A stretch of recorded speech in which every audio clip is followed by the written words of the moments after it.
right. Welcome to Pat's house. Welcome to Hardcast. We're having dinner at Pat's house. It's a key function of Duress Crew programming is us having dinner at Pat's house, oftentimes once a week. Before you ask, you're not invited. And I have with me, this episode is going to be me riffing with, it's going to be one of two things. I haven't decided yet. It's either going to be EW hype or it's going to be me riffing with all the homies. You're going to hear people in and out because I'm on Pat. Yeah, you're good. That's Pat putting some pots and pans away on his wire shelf on his back porch because he's cooking us schnitzels because he's a very pleasant boy. Sorry, Ben. Well. And I'm here with Brendan. What's up, y'all? What is up? What is up? So I haven't decided if this is going to be supper at Pat's house or if this is going to be EW hype. We'll see. But Brendan, you're going to Eternal Weekend. I am. Yes, my first time. Your first time.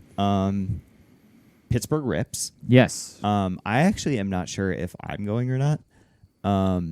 But we'll see. My job is kind of insane right now. Yeah, you've been mad busy lately. Yeah, it's honestly terrible. So you're going to Eternal Weekend. Yes, sir. What formats are you looking forward to playing? Yeah, so mainly pre-modern. Yep. Without getting like too much into my life story, after Legacy became Legacy, I played quite intensely for 3 years or so, but ever since then, I have not kept up with Magic at all, and certainly not with Legacy. So, yeah, pre-modern is definitely the main reason I'm going, because I really love to play combo and love to play Storm. I'm throwing together Black Saga Storm and Legacy just in case. I'm certainly not planning to like enter the main event, but I might play like a few, side tournaments here and there. I should back up for the listeners. You're the PDAP guy. Yeah, that's me. And you're also the guy who, so at our events, we record a lot of footage, and then you're the only guy who took the time to like actually sit down and learn how to like, because we just shit this like 14-hour stream. Straight up. And then you're the only one with enough patience and self-discipline to be like, all right, once a week, I'm going to chop one up. Yep. I'm going to put in the intro. I'm going to do a little bit of audio leveling. Yep. I'm going to put the outro. I'm going to find a good spot to like, and it's like, I've done a little bit of audio editing. I could stitch together like a sponsor me video for skateboarding or something like that. Yeah. But I couldn't make a cool music video. Sure. And there's a huge, listeners, you don't know it, but most of the things that you think that you like about Duress Crew, if you're on a computer and you're thinking, man, Duress Crew's cool, it's because Brennan is putting great content together for you, and he's putting together cool data analysis tools for you to enjoy. And yeah, that's you. Okay. Sure. So back to the main show. So you're going to Eternal Weekend. You're putting together, you previously played Legacy. Yes. You're putting together Black Saga Storm. Mm-hmm. Do you need to borrow anything from me in case I don't go? I do. I need Chrome boxes for sure. I have a set. If I don't go, you can definitely use them. Yeah. Especially if I'm lending out I have one trop, and I might be lending it to Coil, so that would what's the word? Castrate, I suppose. That would castrate my Legacy deck. So you might as well use my Chromox as well. Sure. While Coil's kick a man while he's down. Exactly. Yeah. So you're gonna play Black Saga Storm, and do you know what you want to play in pre-modern? Yeah. So kind of on that theme, I've been playing the Ill-Gotten Gains Storm deck in the background for quite a while here and there. I haven't played it in an actual tournament, but that's probably going to be, the weekend where I finally dial in and just say, like, fuck it, I'm just playing this. Let's party. Yeah. So you've been saying your prayers. Yeah. So you've been sitting there at your desk. Oh, yeah. With a cold one. Yeah. Throw on a podcast. Yep. And just do lines. Just goldfishing, baby. Just goldfish it. Because that's how you get good at Storm. It's like absolutely. I have fond memories of like playing Storm, and that for a very long time, that was like kind of meditative for me. Yeah. I remember like moving around all sorts of places in the Navy and being in like weird cities that I like don't quite know where to hang out at, or being in like weird hotels and just being like, well, I brought my Legacy deck and I guess I'll just like put on a game or a podcast and just like drill the 6-pack and then just like do storm lines. Oh yeah. Cool. Okay. So how much do you know about EW? Like what are you anticipating? Yeah. Honestly, like just getting to hang out with the fellows. It seems like there is a fair amount of pre-modern, honestly. Like every day there's at least 1 or 2 events kicking around. So that's going to be fun. I've never been to like the SCG Con in Hartford that we just played a couple of months ago was like the only Magic event I've been to since, that's not a community event. So yeah, I honestly have no idea what to expect. Like last time I went to a big, Wizards official event was a Grand Prix in Boston like 15 years ago. So I have no idea what events are like now. Let me think. So I had been to a handful of Grand Prix. I was like Mr. 6'3". Word. At like any SCG legacy event. It was mostly legacy stuff. And then I like stopped trying to be good and like qualify for anything, and really it was more about trying to get lucky with Doomsday Fetchland Tendrils. Hell yeah.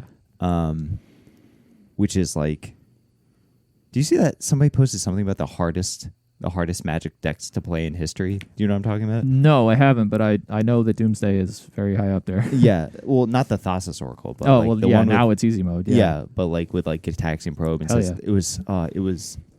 If anybody says they've thought of a harder deck, they're just wrong. It's just, it was so cool.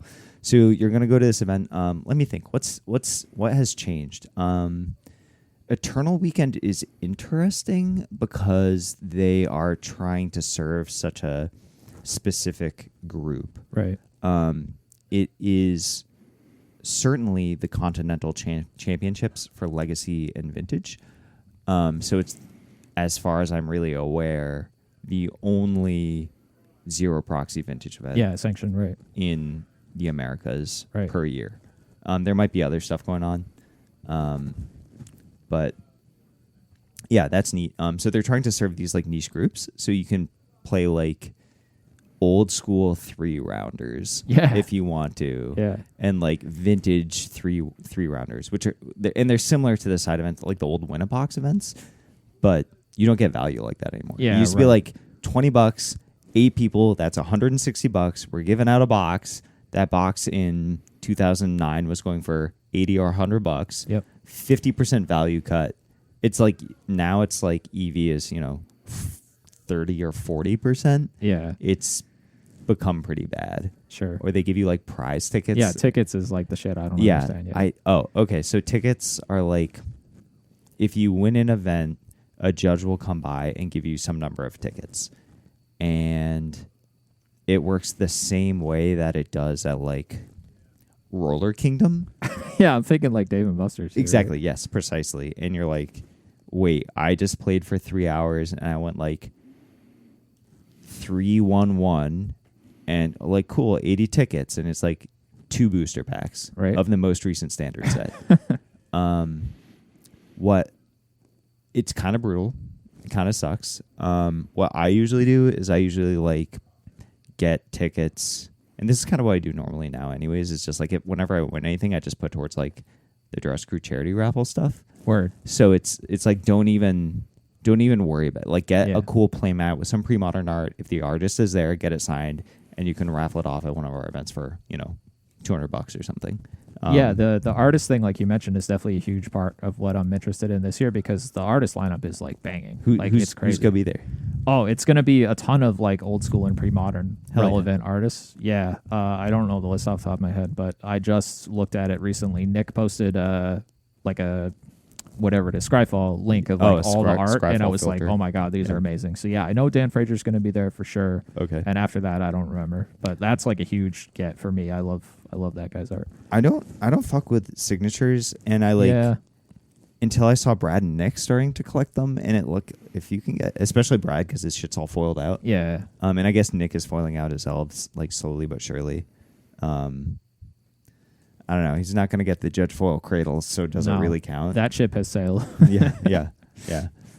But I never was really into signature stuff either. But one thing I've kind of realized is like these artists aren't necessarily going to be around forever, Yeah. especially in like the era that we're into. So like it's become more of an interest of mine. I was never the foil person. I wasn't super into that. Really, what I liked was just the weird languages. So like, especially when like Russian cards started getting printed. The Russian standard. cards were sick. Yeah, dude, that was my jam. I love Korean stuff. Korean's really hard to find. Japanese, all that. But yeah, that was my thing. I just love learning various languages and stuff. So that was like what appealed to me. Do you speak any other languages? I do. Yeah, I speak Spanish, German, and Japanese. You speak Spanish, German, and Japanese? Yes. I had some clients at work that were Spaniards Hell yeah. recently, and it was very interesting because we're in Massachusetts. We're used to generally like a Dominican accent or a Puerto Rican accent. Hell yeah. And hearing their Spanish accent was like an absolute like trip for me because it's I didn't realize how sensitive I was to Dominican and Puerto Rican accents until I heard them talk, and it was like KSS day. Yeah. Coincidentally, I just got back from a 2-week trip to Spain, and like you mentioned, I'm so used to Latin American Spanish that there are words that are just completely different. So my partner actually lived in Spain for a year, so I had to be like, what is this word in like Castilian Spanish and like European Spanish? And so it was hard. Yeah, I should practice more. I practice at work like pretty frequently. Probably half my department speaks Spanish. Oh, cool. Well, I mean, half my department is bilingual in Spanish. Yeah, and like sometimes there are meetings with like where the meeting is like most effectively conducted in Spanish, and I'm like, no, go ahead. I can like follow along. Sure, but I don't know. And it's kind of funny because I like get little bits of like engineering Spanish, but not conversational Spanish. Yeah, which is not always conducive. Yeah. All right, so basically the experience is going to be that like there's usually like 1 or 2 events that you kind of focus on in the morning. So it's going to be like, you've looked at the schedule, right? Yeah. Yeah. So it's going to be like, oh, like this is the big pre-modern event where you might be able to play like straight up 6 or 7 rounds. Yeah. And then there's usually going to be like, some like double stakes one where you instead of $10, it's $20 with a double payout. It's pretty sick. I would say that if you are trying to farm, try to play a little bit spikier during the main. So like during the legacy main, I would, if you want EV, play the legacy events because it's going to be filled with people that aren't into it, or at around like 11 or noon, they've dropped by now. Yeah. So I'm pretty bad at legacy, and I went like something like 9-1 for the weekend, and I'm like, whereas if I go to ELDs, which is like full of legacy ringers, like the last time I played legacy at ELDs, I went like 0-3, 0-6. Yeah. Like, oh fuck, I guess I'll sell my duels. Get rid of these cards. All right, shit. Like that was embarrassing. Yeah, and it's funny that you mention EV because like in the context of legacy, I was never around for the Star City stuff. I was never around when it was like, a worthwhile kind of like grinder-y format. Yeah. And that was really the analog to like pre-modern, is that for the first couple of years after legacy became a thing, it was like there were Grand Prix and there was stuff like that, but it was mostly like a community-run casual format. Yes. And so that's like what I'm used to, and the expectations for me going to EW is like, this is a vacation for me. Like I'm not trying to make anything. That's I think that's the correct mindset, because the only way that you can really go positive at EW is by top 8ing one of either the vintage or legacy the main ones. Yeah. I'm not even certain if the premier like old school or pre-modern event, like I top 8'd, and I think I got an intuition, which is sick. It's like $180, right? But I think it was like $40 entry. Yeah. And it's like, all right, I mean, I probably spent $200 or $300 on event entries. Just like $10 here, $20 there. I think, across 4 days, I spent like $80 each on event entries. Right. I think it's it's kind of important to remember that we're really spoiled in New England in terms of prize support. Yes. Like we just happen to have a giant conglomeration of like Eternal players and just TOs that are into it and just put like really sick prize support out. And like our tournaments have like incredibly good prize support. I feel. Yeah. So yeah, I just think we're a little spoiled and like it is what it is, you know? Yeah. There's people in like other parts of the country that have like a perfectly large population density, you know, LA, sure, whatever, who just don't have the density of like vintage players. Exactly. I don't know why that is. I'm gonna guess. I don't even know it. Probably. I guess it's sort of like that DC to Boston. Yeah, like that corridor. Metropolis. Yeah, 95. Yeah. Whereas like LA is like just LA to like San Diego. I'm certain Californians are gonna come in here and tell me I'm wrong. Yeah, but it's one thing for us. Like we went to the New York event, like that wasn't that bad. But like if you're going from LA to San Francisco for an event or something, it's like that's no one's gonna do that. Yeah, so it's kind of hard.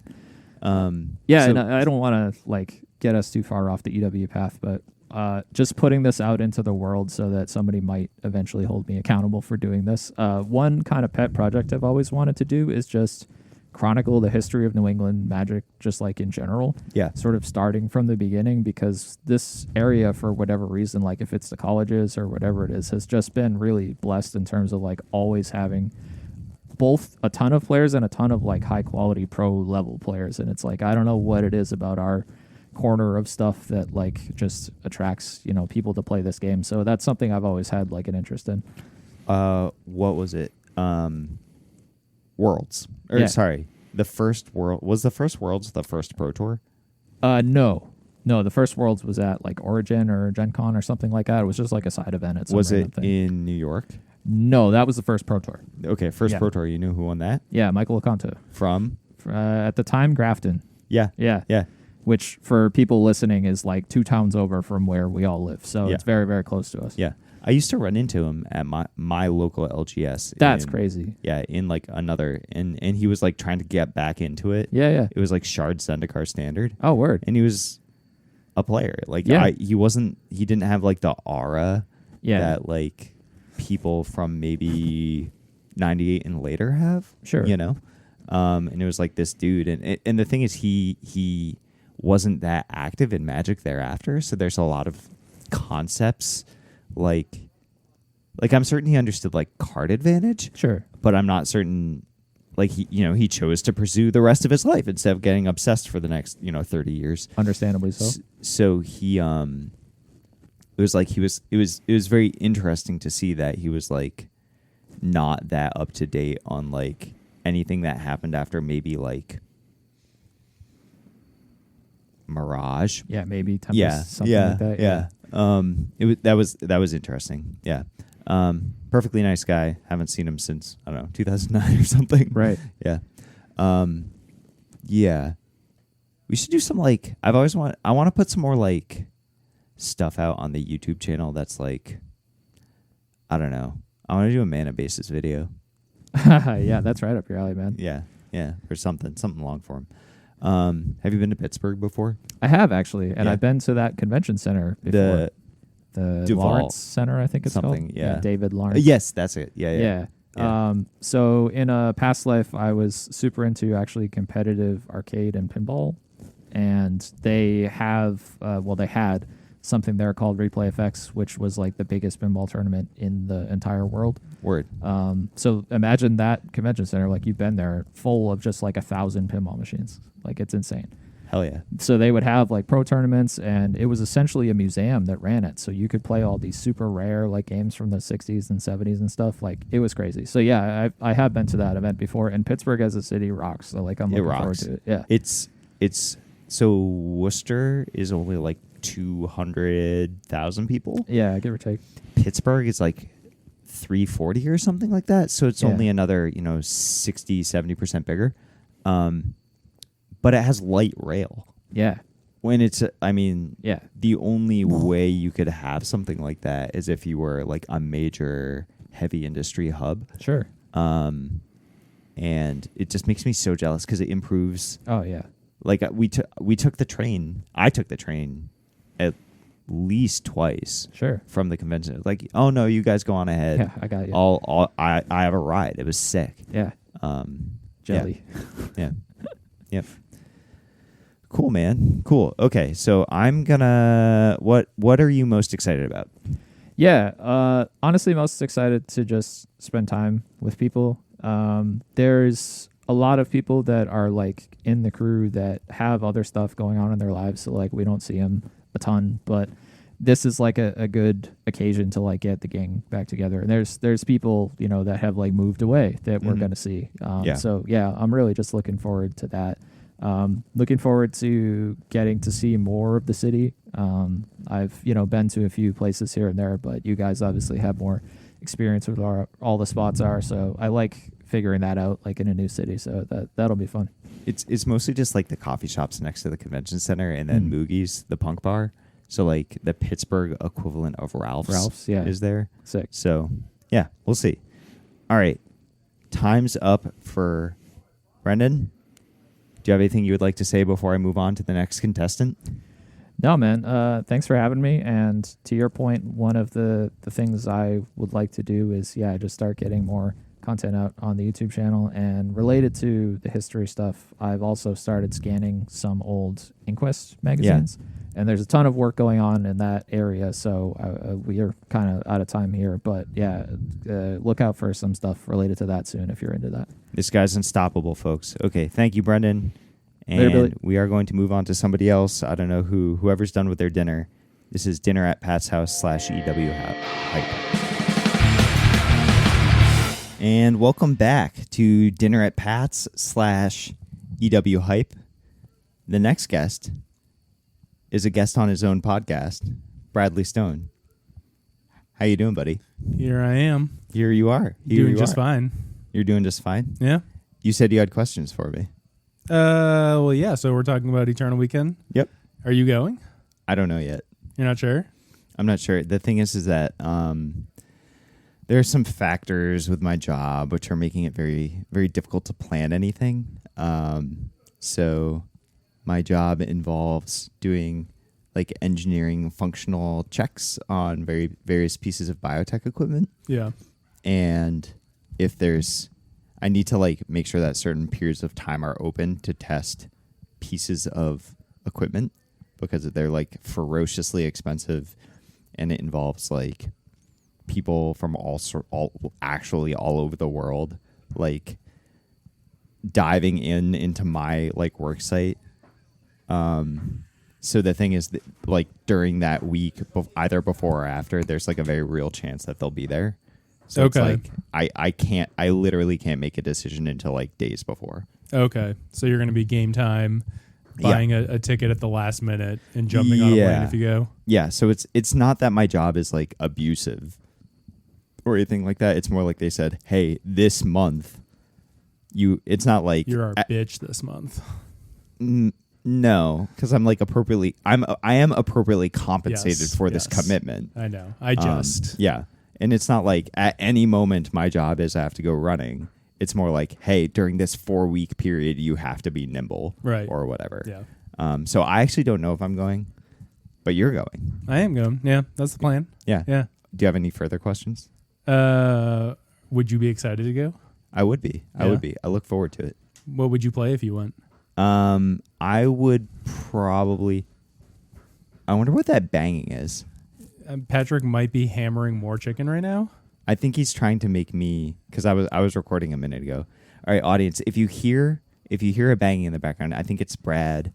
No, I think it's Pat tenderizing a piece of chicken for me. Yes, because I think he feels bad that I was recording with Brendan when everybody else was eating.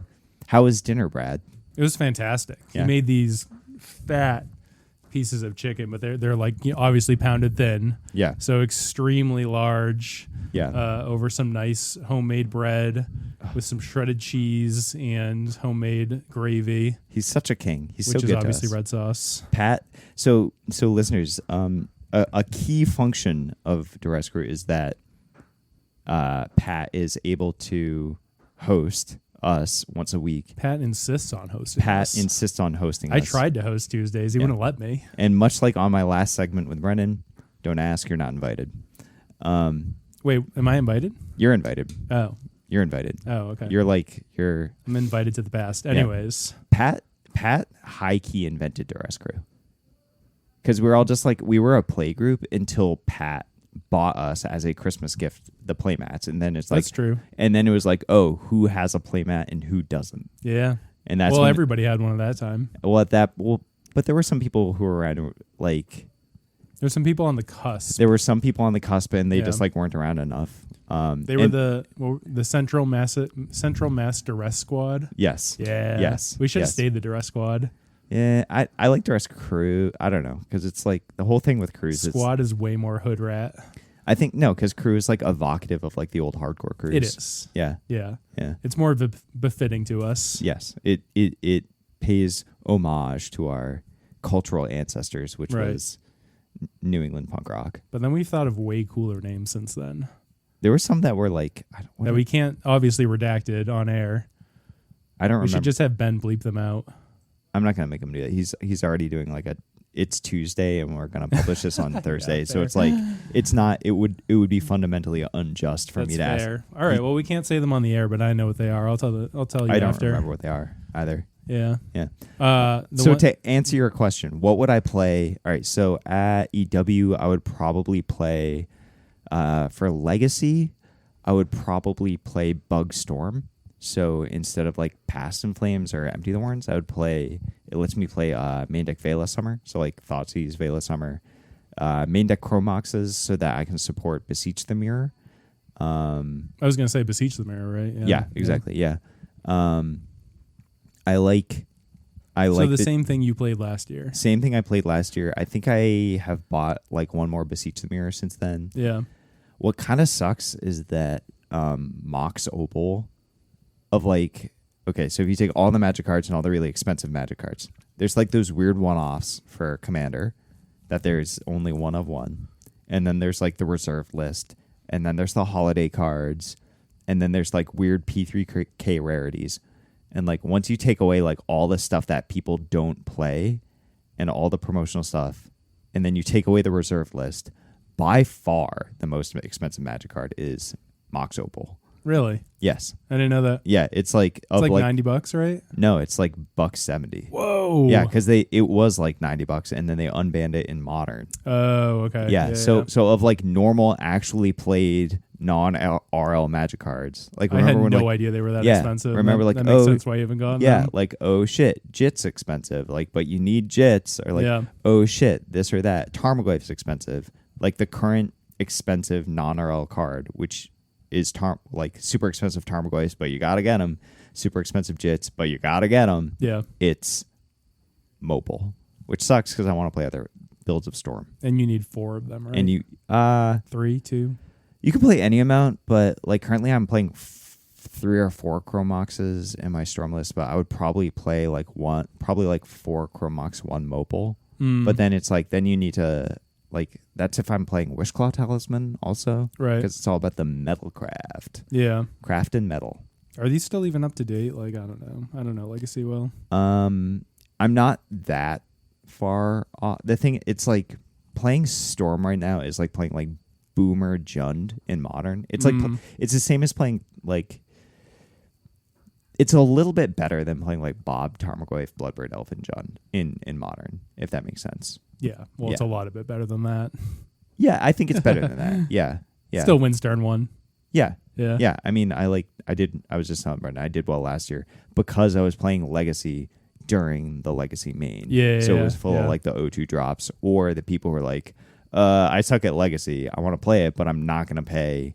Whatever. That's what I'm going to be doing. Yeah, yeah. So where are you going to play? Hang on. Oh, and to answer your question, in PM, I don't know. I haven't been playing very much PM lately, and I had thought that if I go to EW, I would catch the vibe, catch the bug. I want to like really reevaluate what I'm getting out of pre-modern, because it's getting big enough now that I actually can't just like bully everybody and then have like everybody's really good now. Everybody's really good now, and then just also players who are just like naturally better at Magic than me and who have more experience. It used to be like, we would like Duress Crew would run the tables. I needed to worry about like good Duress Crew players and then like Rich Shea if he showed up. Yeah. But Yeah. now it's like there are other players who are actually just better than me, and I have no chance of catching up with. Notably, Justin Provençal lives quite close to us, and he's just gonna like fuck on me every time I see him. So so what I'm trying to do is I'm trying to like really reevaluate like what I'm getting out of pre-modern. You're trying to accept being bad. I'm not bad. I'm not. I'm really good, I know. but I'm never going to be like super good. Yeah. If that makes sense. Like, Same, yeah. basically. Yeah. It's like the format has shifted from me being like a 4-1-1 player to me like definitely being a 3-2 player. And like, does that make sense? Part of that's probably deck selection though. At the same time, Terrageddon is a tier 1 deck. All like the decks that I play are like generally like above 55% decks. yeah, but Terrageddon's not as good as like, I don't know. It is a mere 56 as opposed to a 58. I put it a little bit lower personally, but We have a huge data set. yeah, Whatever. All right. we do. Whatever the point is, it's no more than 3 percentage points lower than the current best deck, right? And then it's like between Terrageddon of whatever build, or green white / red green oath, or if I'm on a corned beef hash kick, like whatever. The point is, I'm no longer filthy because I'm no longer a big fish in a small pond because the pond is getting bigger. Mm-hmm. So I thought that EW would be a fun experience for me to just like, oh, like one 3-rounder, like Naya Terrageddon, 1 3-rounder, Bant Terrageddon. That's kind of what I did last year. Yeah, like Yeah. okay, I'm gonna play like green white Oath Monza. Yeah. Oh, I'm gonna play Terrageddon with 2 City of Traders and 4 layers, so I can play 4 Angels main deck. And it's just like, I don't know, shit like that. You could play Naya with Devastating Dreams. So like, That's what I did last year I don't in think the main event and got stomped. Oh yeah, yes, I beat you at the Rock Royals event with that, right? No, that was just at Eternal Weekends. Okay. But I drew the first round and then played Landstill the entire day with Devastating Dreams and just got smoked because Okay. you can't cast Devastating Dreams into Counterspell. That seems pretty bad. Yeah. So let me think. That's enough about me. I Wait, don't even would you know play if Vintage? what's that? Would you play Vintage? If somebody do they have any proxy events there? No. Are you gonna play Vintage? Yeah. With your CE deck? No. Judge? I can't play CE in Vintage. Yeah. I'm playing Unpowered, Okay. Mono White Initiative. If I go, can I borrow your CE so I can play an old school event? Yeah, if Okay. I'm not playing. Okay. Because that's what the other thing that I'm really excited for too. So let's switch the topic to you. Okay. What are you playing? So I'm playing old school, vintage, and pre-modern. Okay. And then like maybe legacy, but probably not. Yeah. There's like so much going on this year. The schedule is insane. Okay. So It's just so much better Yeah. than last year, Hell and yeah. probably better than the year before that too. word. Like there's like 2 to 3 pre-modern events every day. Hell yeah. Old school, you're allowed to use CE in Okay. Gold Border, Yeah. and I don't know if that's ever been a thing before. I'm not sure.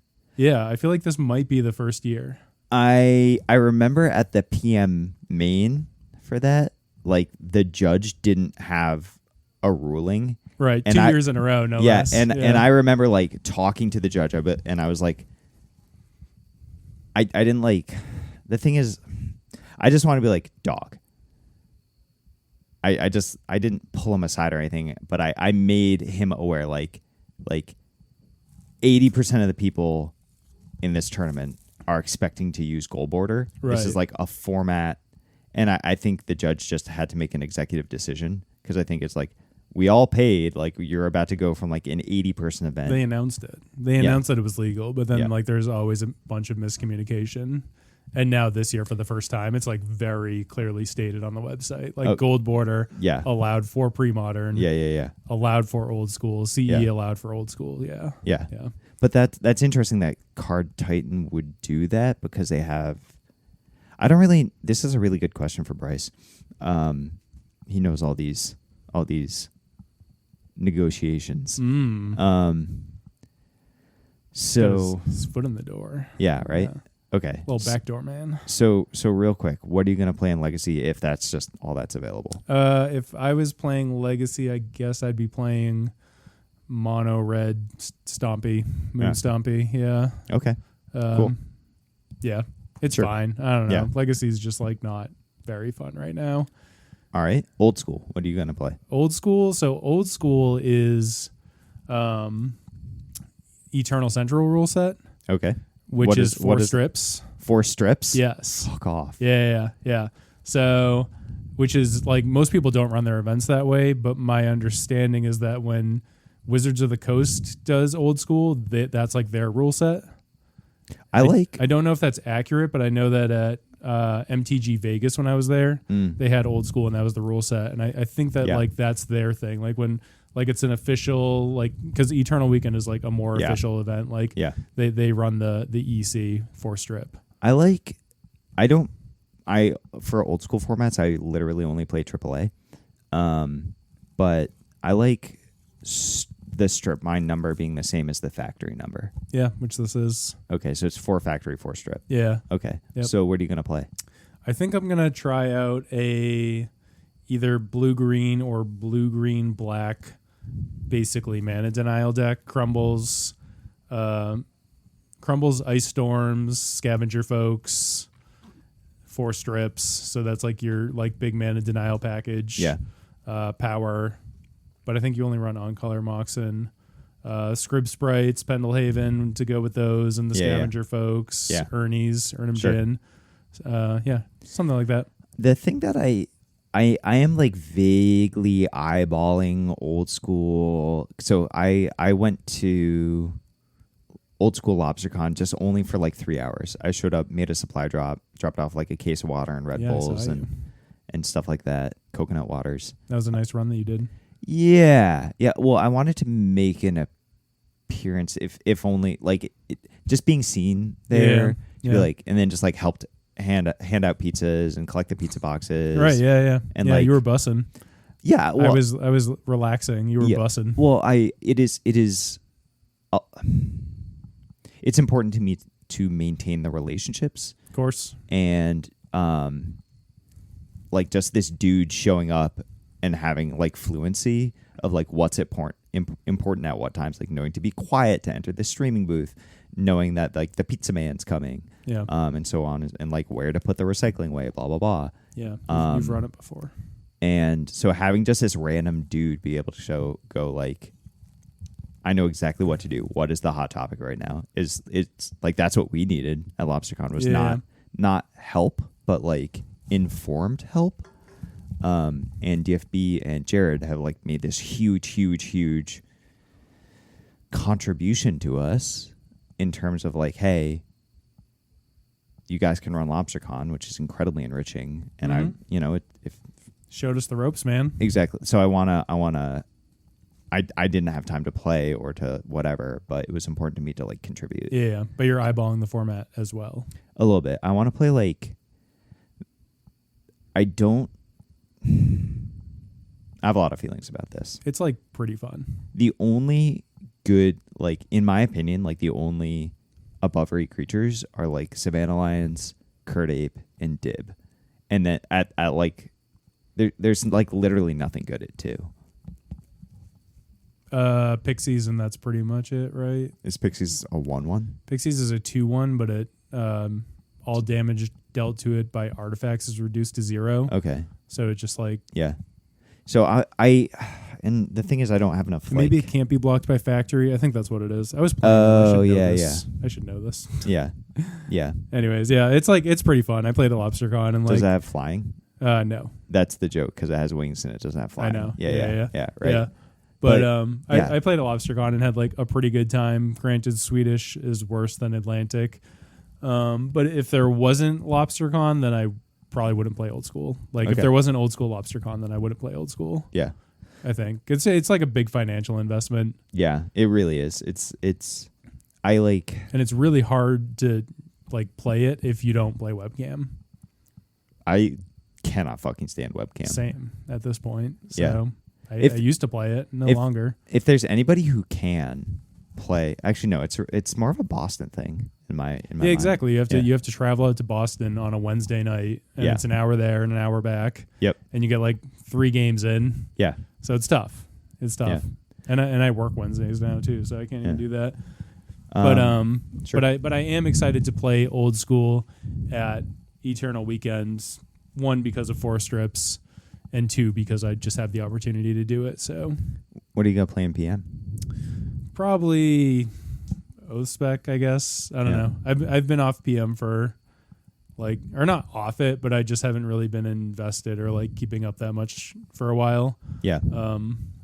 So Try something new. Play land still. I just like every time I go to a tournament, I just default to Ospec because I've been playing it and because I have it together and I don't have to like think about what I'm gonna do. I'm like, yeah, I have this. I'm just gonna run with it, and it usually goes pretty well too. Play corned beef hash. No, Why not? I haven't played it before. Neither did I, and I did well with it. Yeah. Yeah. I don't like survival that much, to be honest. I realize this about myself. I'm not a survival player. It is a demonically powerful card. You just have to shuffle so much. Okay, so how about this? Ready?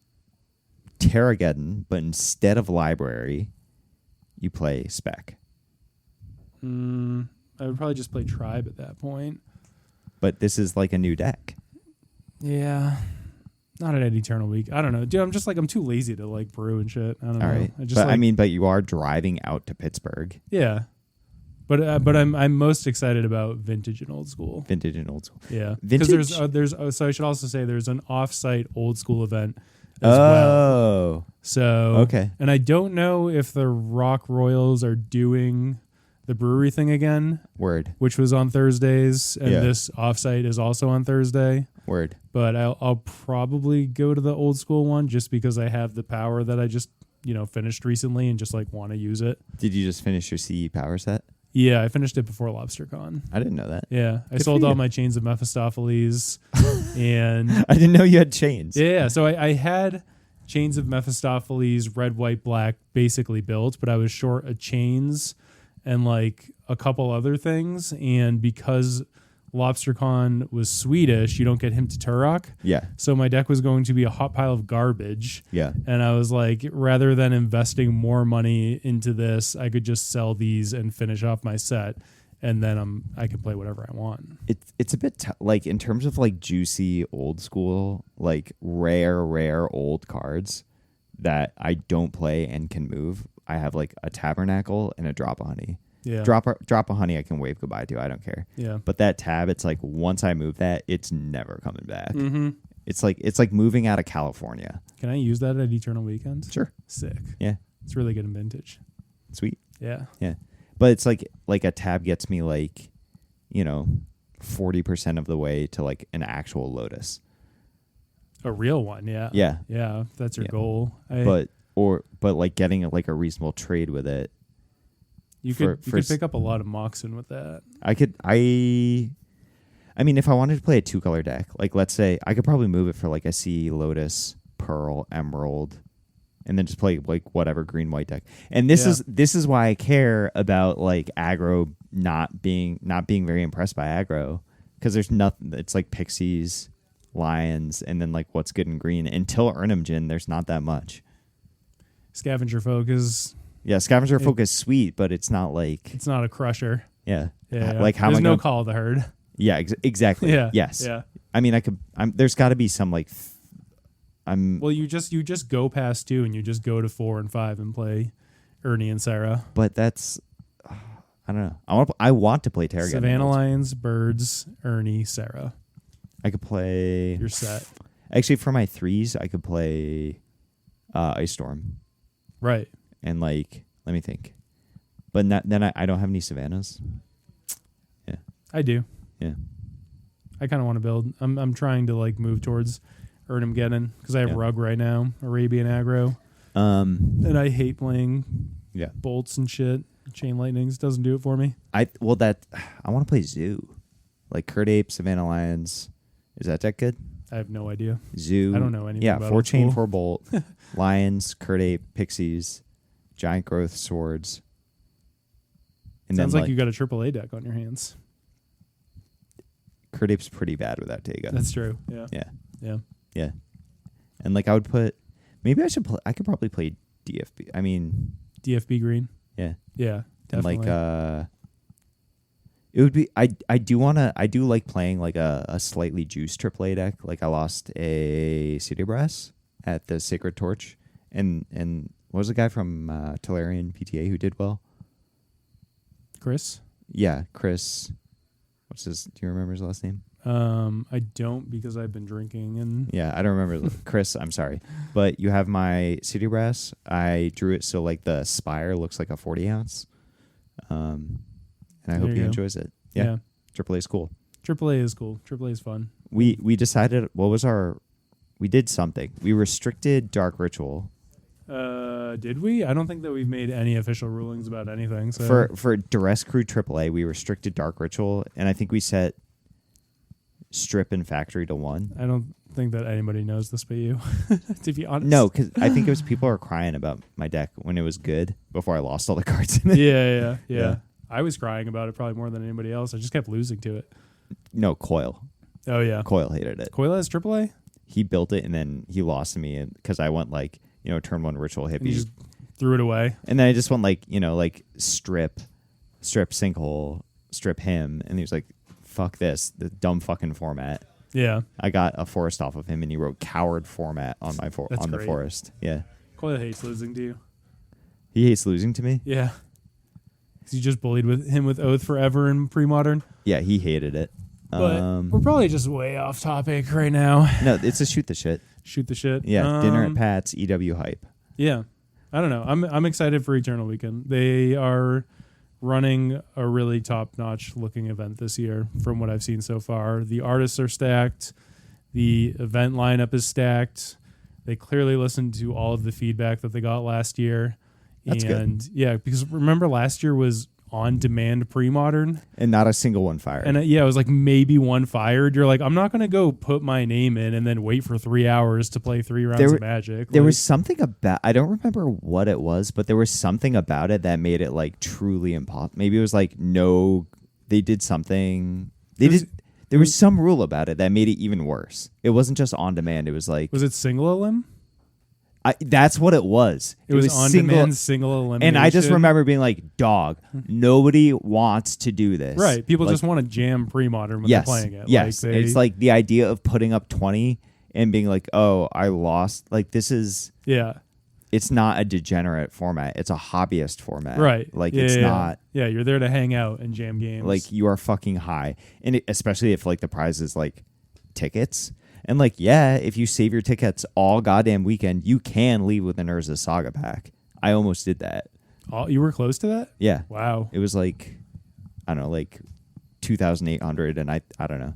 I usually just gamble my tickets away. Either play dice with Jay and then he takes all my tickets. That's great. Yeah. Yeah.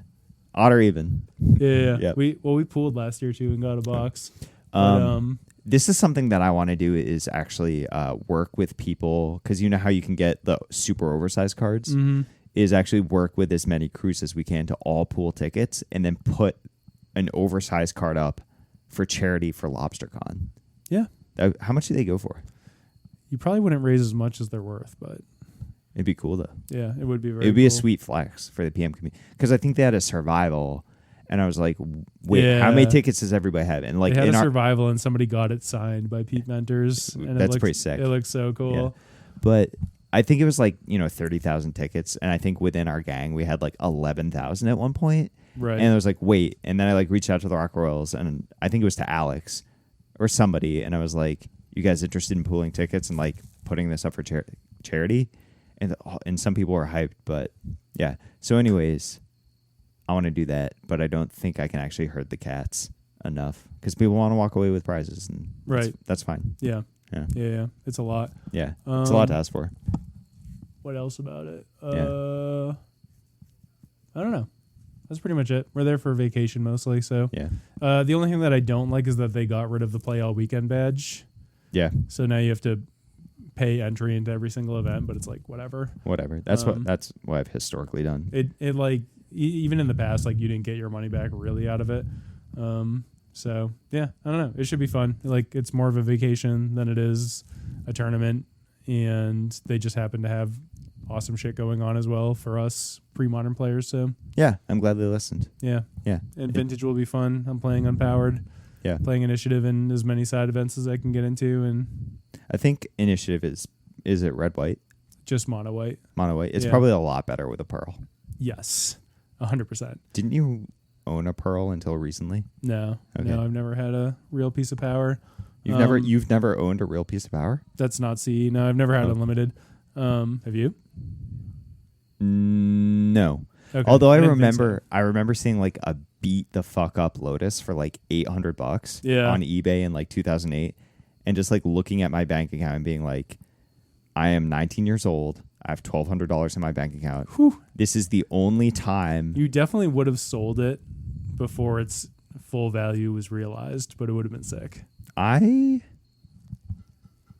The last time I sold, like, I mean, I've like made trades Right. for sure. Like I traded, a Vulcan Intuition and a Dreadnought to you for a Cradle. I would have sold it before its full value was realized. But like I don't sell cards. Like, the last time I sold a reserve list card was probably 2008.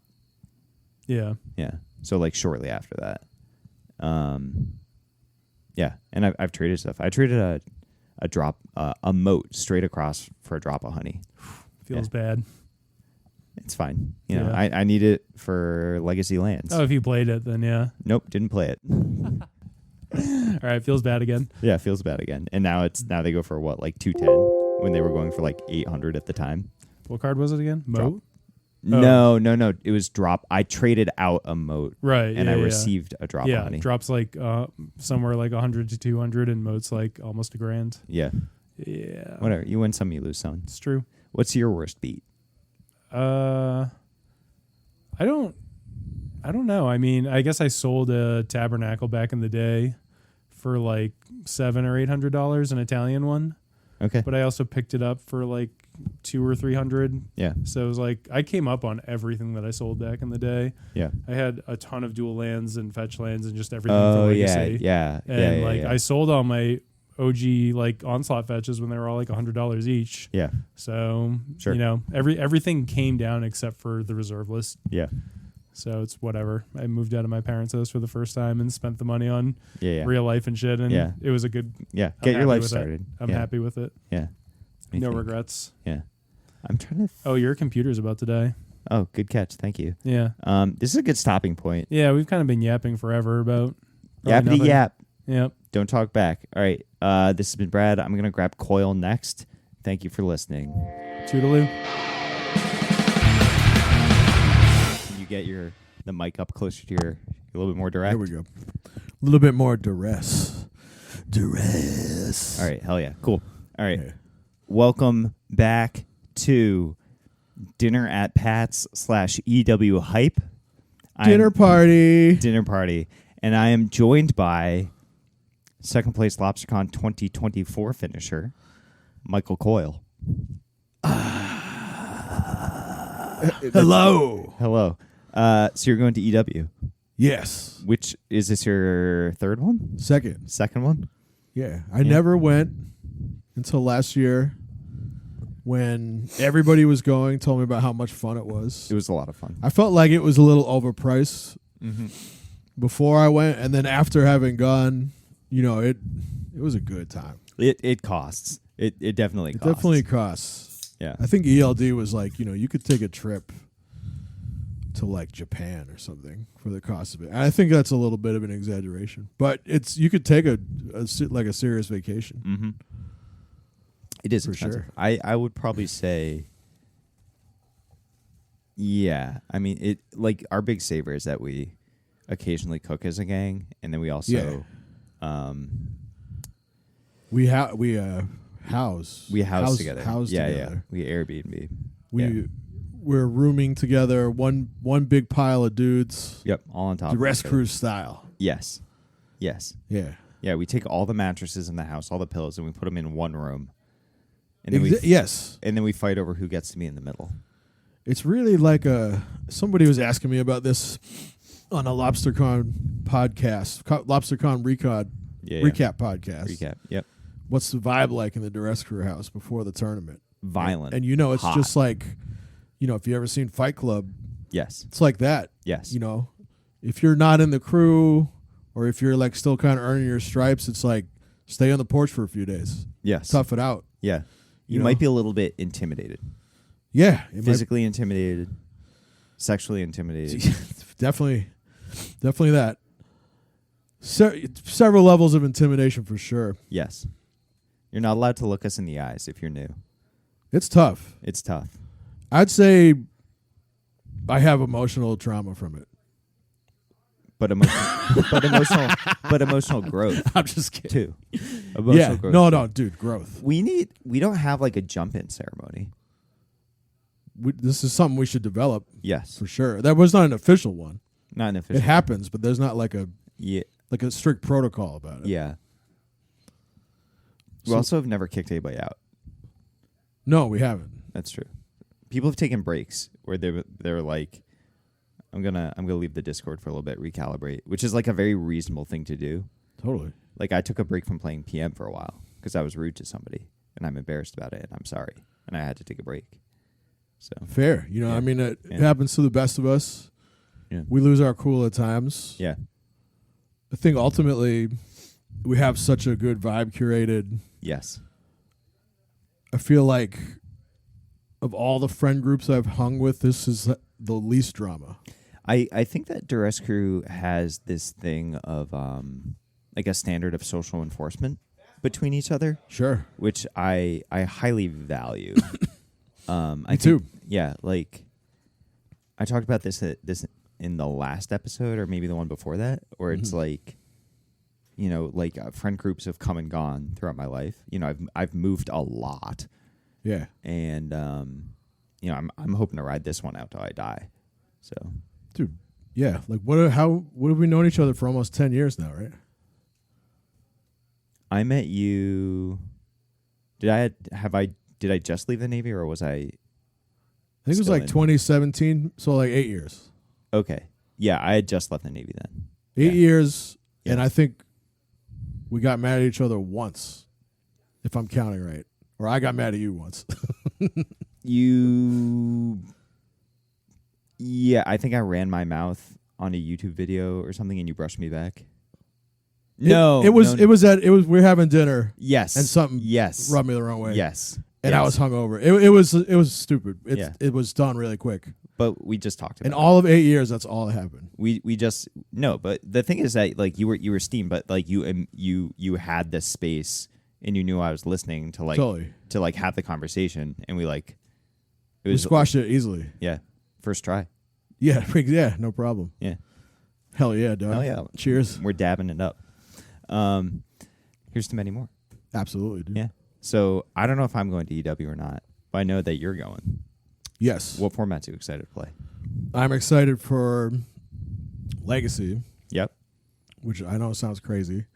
Okay. I'm excited for Vintage. I'm not going to bring my own deck. Okay. I'm going to just try to borrow somebody else's Word. playing. I think Brett's got he's got Bazaars, so Word. I might try to borrow Bazaar aggro. With other lands or just Bazaars? He's running like more lands than anybody else. He's on some spicy, like he's playing other lands kind of build. Word. Like Bayous or like Death Rights or something? No, he's just playing Wasteland. Well, I think everybody else plays Wastelands too. Wasteland But he's Strip. Wasteland Strip Mine, but he's also playing Cradle's the spicy thing he's playing. Oh, okay. So that you can have like Vengevine, Root Walla. Yeah, and you or can something. pump your Root Wallas and you can Yeah. cast your Force of Vigor. Okay. There's even more things you can do with it. It's pretty great. I think most importantly, you can pay for people's Flusterstorms. That's my main thing. I'm when I'm boarding against a Bazaar deck, I'm like, oh, I'm bringing Flusterstorms Well, what do they? Because Flusterstorm. because they're never going to pay for it. But what are they casting that Flusterstorm counters? Force of Vigor and Any of the 12 forces. oh, that's right. Yeah, because I played in a trios event, and I was like, all right, what can I build with 10 proxies? And I was like, well, I have Vengevines, and then I just bought a bunch of dollar cards and got there, and then just proxied Bazaars. Dude, yeah. Yeah, I had Vengevines and Force of Wills.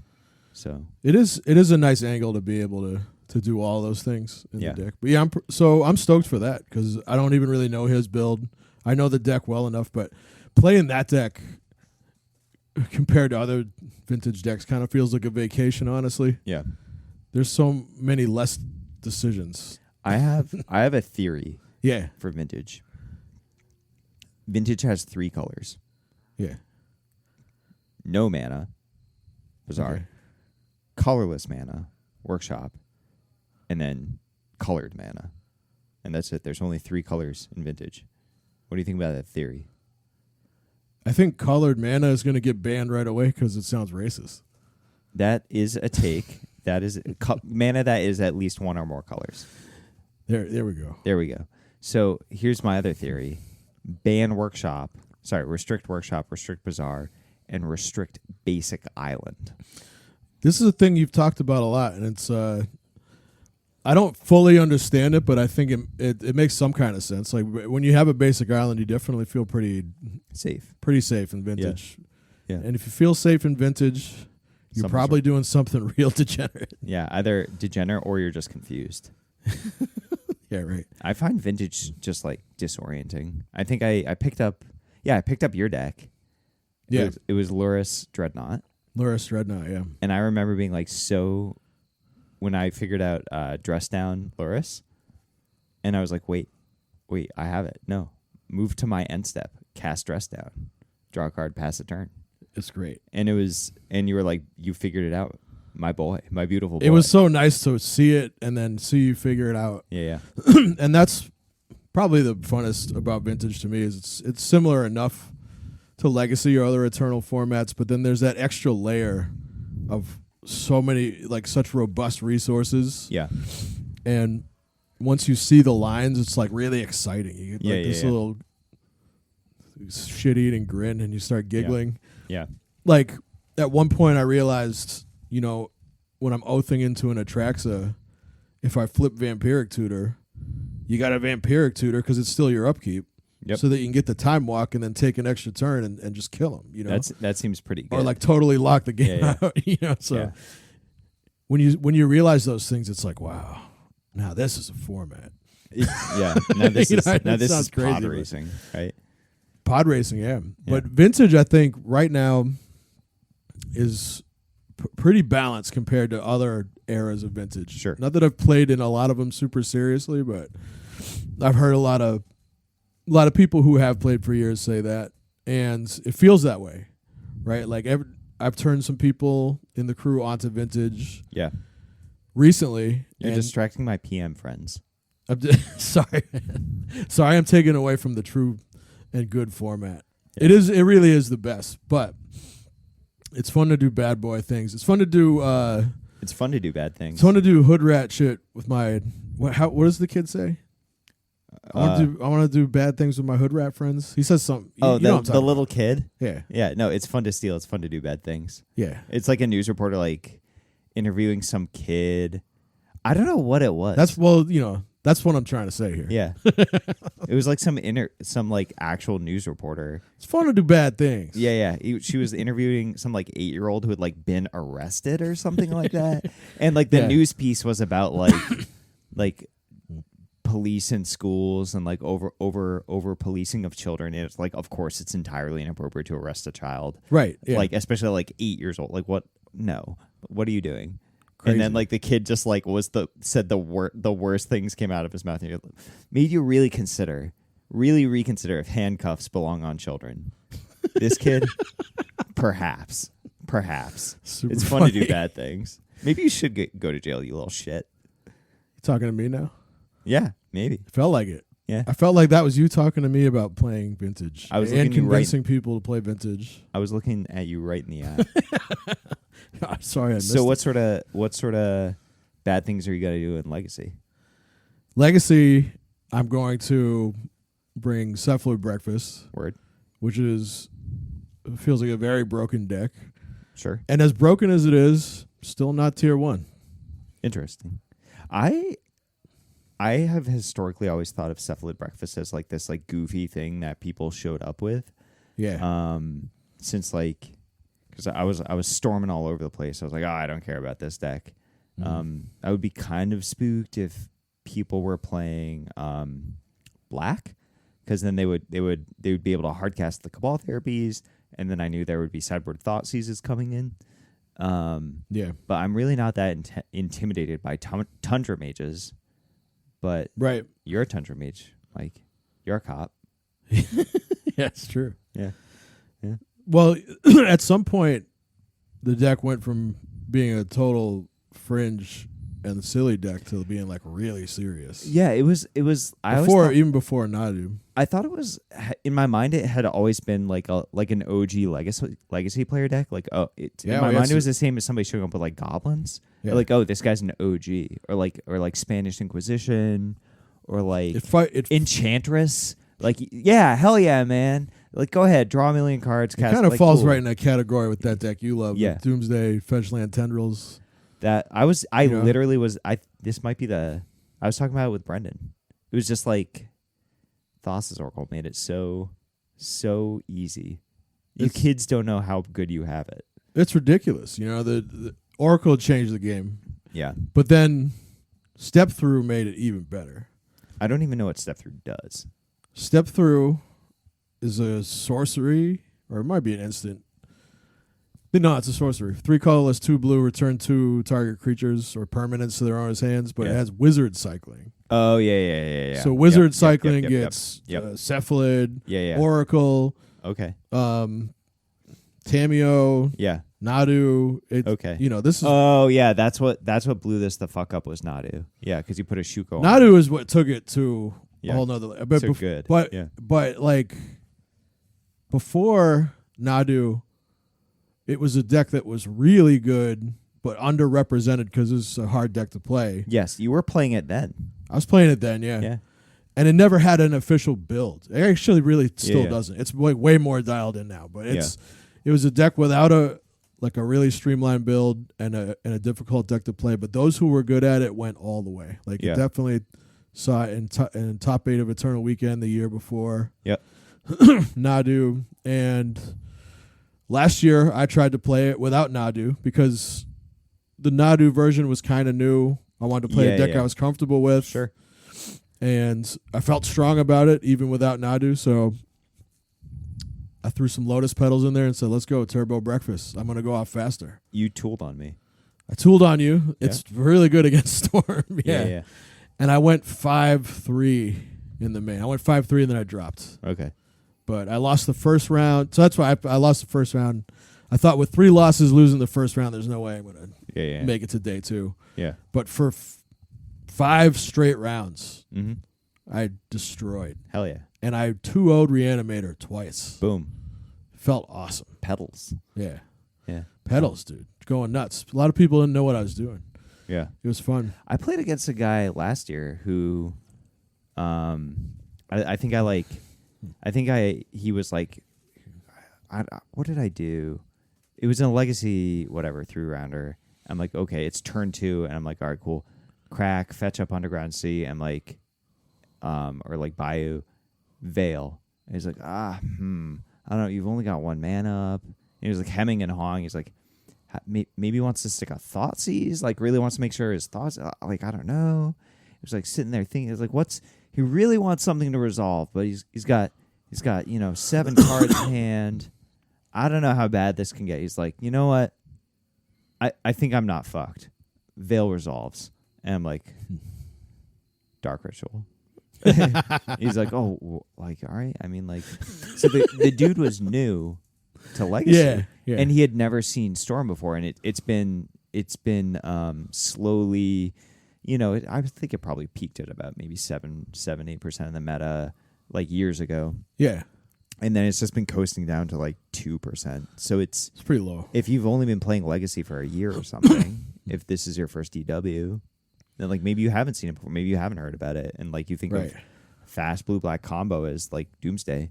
Well, if you have seen Storm, yeah, chances are you've seen a Bryant Cook edition. Yeah, exactly. Yeah, which is much different from you're running Ant. Yes, I'm running Bug Ant. Yeah. Bug Ants. You're playing Beseech, I think. So it's a little bit of a hybrid. Yeah, which is which is cool. I think I like your build. I do like having 4 Chromoxes to ad nauseum into.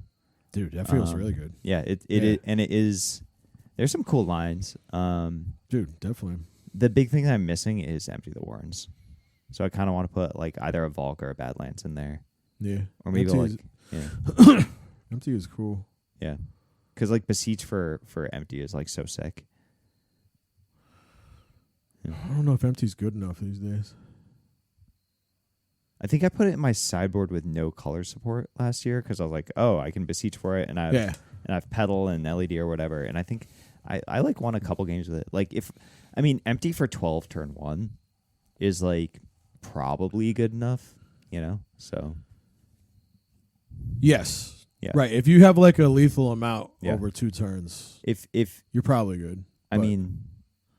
If a Legacy deck said get Hellbent, put 12 1/1s into play, turn 1, that would be like every game. That would be a good enough Legacy deck.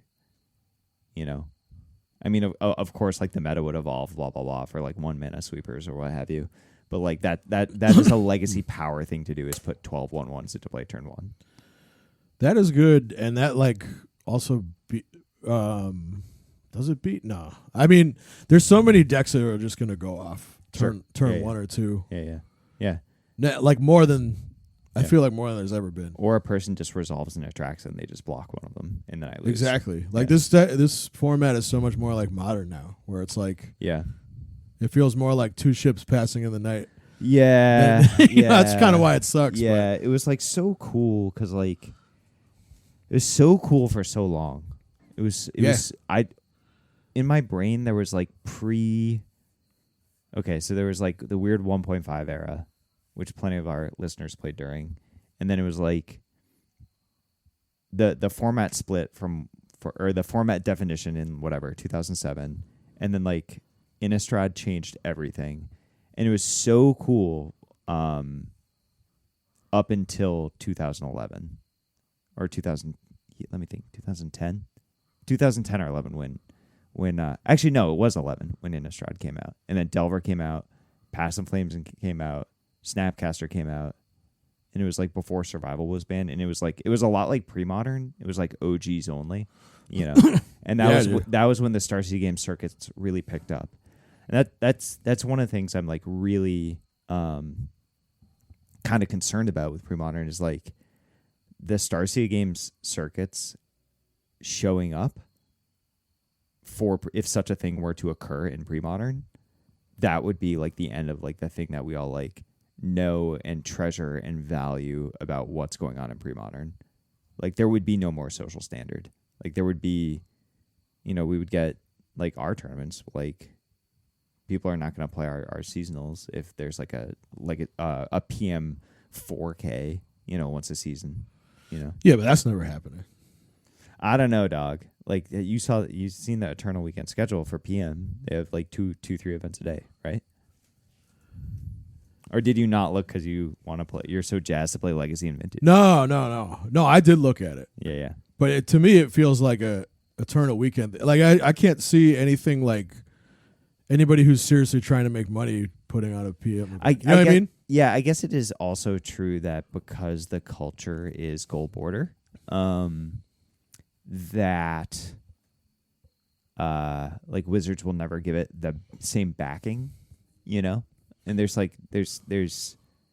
and where can you play it? It's not like even if Stars hypothetical, let's paint a picture.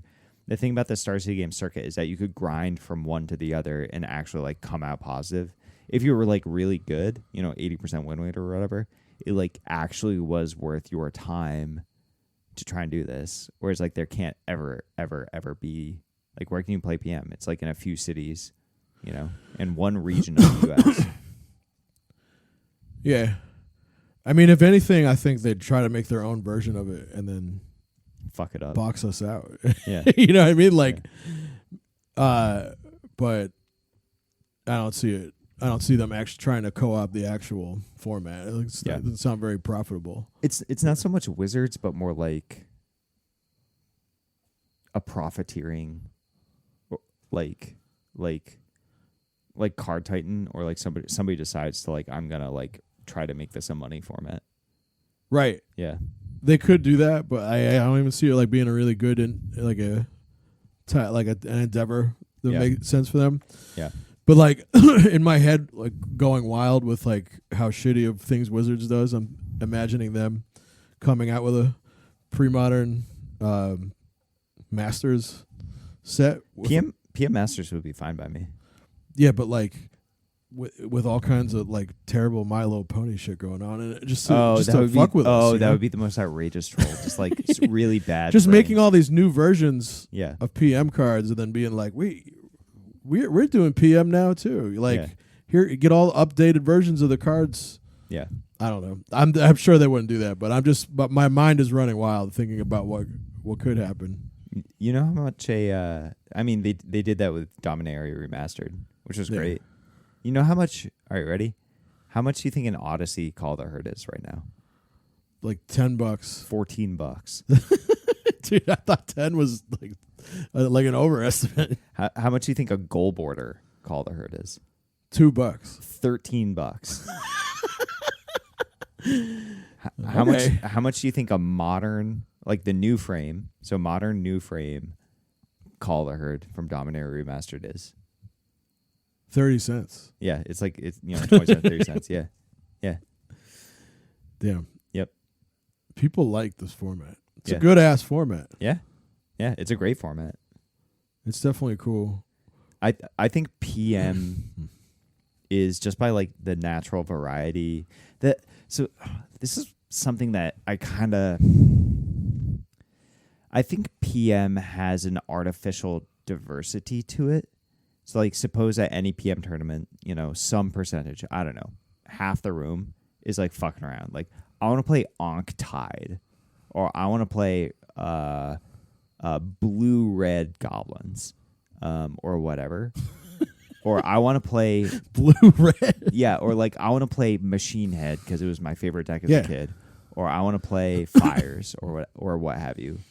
Yeah, or like you're new at Magic, and you want to play with your partner or your friend who's trying to show you the game, and you can play Burn, and it's like accessible. Yeah, pretty nice. But among the spikes, I think PM quite blessedly has this artificial diversity to it, but there are tryhards who are trying to, I mean, not tryhards. That's ridiculous for me to say because I'm a tryhard. But I think PM is narrower than people. I think the meta is much narrower. I think there's really only like 6 or 10 decks that are like really, really worth playing in PM.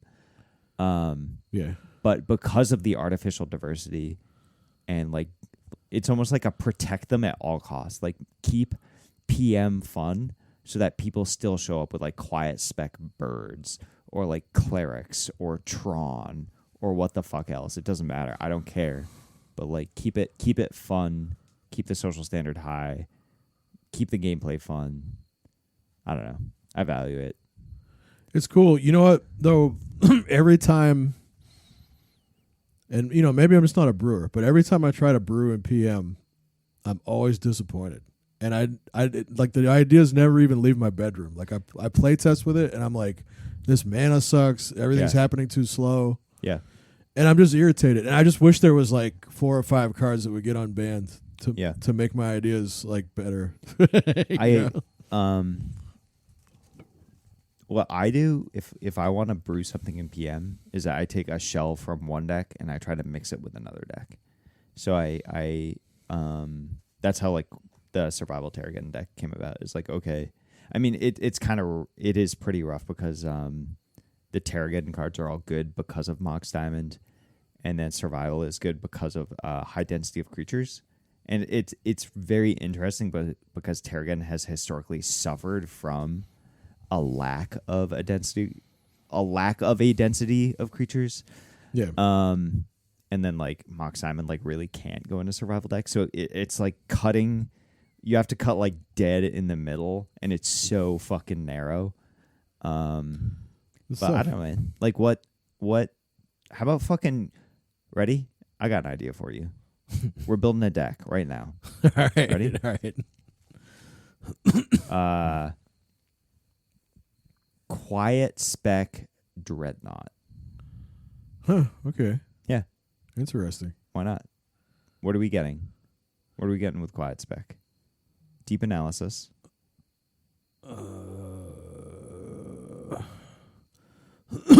I mean, I don't know what you would get that you wouldn't normally get with it. Yeah, I mean, You know I what I guess mean? deep analysis, ray and call, or like, and then like cyborg volcanic. I'm thinking spray. about all these cards that aren't on the format, like Yeah. that Or- reanimate flashback card.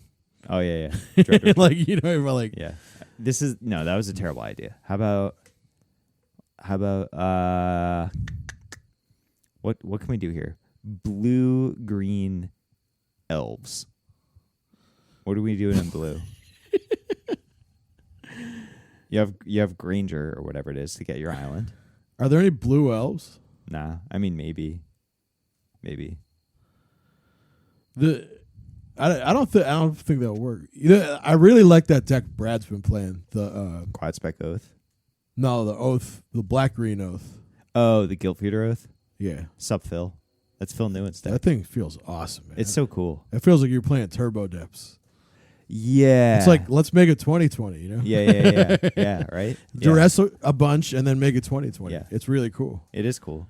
I totally would play that at tournament weekend if he's bringing it up and he was willing to let me borrow. He would run that. 1000% borrow you that. No problem. I'd get real excited to play that. Yeah. Otherwise, I'm bringing Blue Black Knot, but I'm going to play some spicy stuff in it that wasn't in there before, which I won't mention. You won't mention? Yeah, Too spicy? it's not really that spicy actually. Is it a Cabal Therapy? No, Is it a... he's gonna guess it. Let me think. What can I guess? Spicy in blue-black. How about, ready? Put Quiet Spec in it so you can get deep analysis and Cabal Therapy. That's pretty cool. Yeah, and then I like that. is there like a cool flashback? Because like, is there a way to get creatures easily in that? I'm not even like what I'm thinking of doing is like not. It's not even spicy. All right, Okay. It's not even spice. It's not even spice. It's just, it's as spicy as like ketchup. It's better than plain, but it's not spicy. Exactly, dude. Yeah. It's like, you know, spicy to white people. Spicy to white people. Like I'm thinking of just cutting down the duress and playing 4 reanimates and playing therapy, so I can just be like, yeah, I'll take your best creature, and then I'll make a dread. You know what I mean? Yeah. It'll be like kind of like a scam type of deal, but with dreadnought. How about Twisted Abomination? You know, Swamp Cycling. that card just doesn't feel good enough to me. Is there a good island cycling card? I looked a lot, Yeah. and there's not one. I really wanted this to be a thing, but Yeah. I think the deck feels great. You know, if right now what feels bad in it is Psychotog and Duress. And I don't want Duress to go away. I can't because it's the namesake card. Yeah. I have to play it. Yeah. So I'm going to play probably like 2 Duress and then maybe like 3 reanimates. And then I think I'm going to just replace the Togs with factories. I have it. What's I up? have it. Ready? Quiet Spec, blue-green Dreadnought. You know, I've been thinking about blue-green Dreadnought for a long time. With, all right, so it's going to be Bug Knot. Quiet Spec Bug Knot. You're Okay. going to reanimate. Well, isn't your mana going to be shit? No. Because you're going to be reanimating a Crozen Tusker. Yeah, that sounds pretty sick, actually. Yeah. And you got I like this deck idea. Quiet Spec, your Caller Herds. No problem, man. All right. We have successfully come up with a brew that sounds good to me. It sounds awful, but it's going to But be I would cool. enjoy playing that. I mean, if we're living in the year 3025, not 2025. Yeah. Yeah. Welcome to the future. So you're gonna play. Let me think. You got what do you got? Play? Okay, Bizarre, Aggro, and Vintage. You can play. I'm only playing breakfast in the side event because at least to me, this Nadu version. I mean, the last version was hard. This version is even harder to me. It's really cool because it has that like fork quality to it, where it's like you can kind of just lay back and play control and like swing with creatures, or you can win turn 2. Sure. It's got the potential to do both, which I really like, but sometimes it's hard to know when to pivot or how much to pivot, and I end up stepping on my own feet sometimes with it. So it's not like I don't really have the deck super down. I like it a lot. I'm super stoked to play in some side events. But for the main, I'm playing blue-green Omnitel. Oh, yeah. I was talking with you Yeah. about this. Yeah. I changed. I'm not certain how I feel about it. I think you should go no more than one Emrakul. Oh, never more than one Emrakul. Yeah. Now that there's 4 stock-ups, Mm-hmm. you just always find it. Like it's not hard to find it all. Easy. Stock up. Remind me of the rules text of stock up again. So it's 2 colorless, 1 blue, and you look at the top 5 cards of your library and pick 2 of them and put them in your hand. Okay.